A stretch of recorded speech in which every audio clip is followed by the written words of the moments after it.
Hey, what's going on, everyone? Just gonna give a little update on something that I just wrapped up. It has to do with Smurf.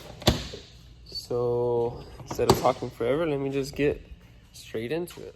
So first, as you notice, Smurf is rocking Belix now, and it looks great.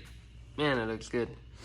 So that's first off. I actually did weigh it compared to the welds that were previous on it. I think it was the S77 welds, and the front with the same exact tires.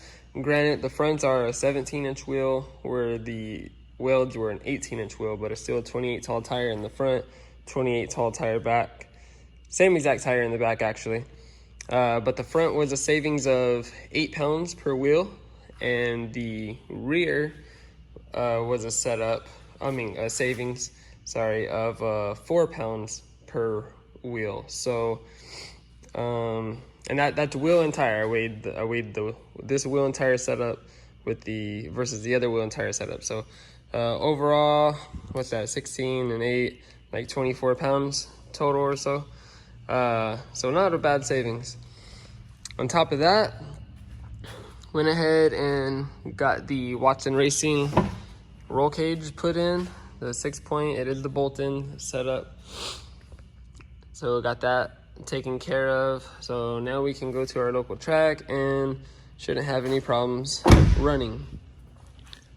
I'm still waiting for the rear seat delete from Scott Rod Fab. So once I get that, I'll get that taken care of.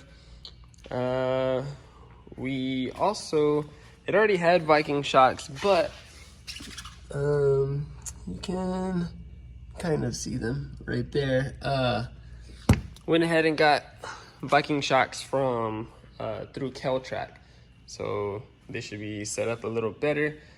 And then the last thing, really, for now, is I went ahead and upgraded to 1-inch hose for the ice tank. It had the much smaller 3/4 inch hose, and not only was it smaller, but also just the smallest of bends, it would kink really easy. So I'm sure we had a little bit of flow problems, similar to what we had on Silverback. Hold on one second.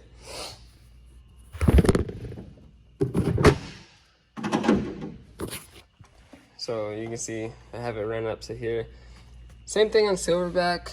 I believe I went over that in a video. I don't remember, but I just used a little 3/4 elbow, so it does neck down to go into the intercooler. But for right now, we're not gonna spend all the extra money to go to a 1-inch setup for the intercooler. Maybe eventually we'll do that, but not quite. I don't want to do that until we get around to upgrading to a bigger heat exchanger, because we have to do the same thing. They're 3/4 inch inlets. So when we upgrade to the 1-inch inlet and outlet for the heat exchanger, then we can go ahead and do the same thing for the intercooler. But overall, I mean, regardless, it's going to be much better flow. It's going to flow a lot better anyway.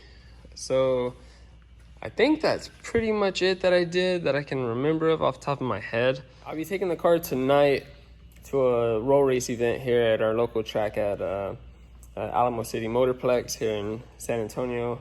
Well, the track's technically in Marion, but around the San Antonio area.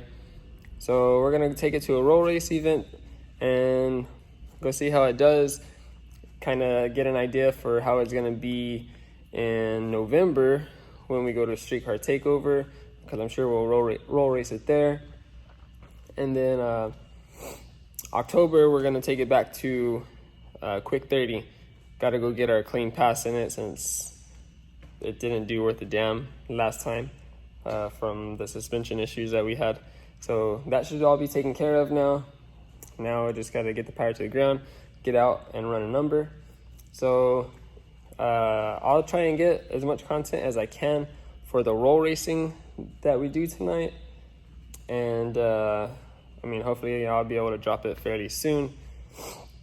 Also, one last thing before I wrap this video up. After I release the video that I'm currently doing of Smurf that you're watching, look out for a video on this.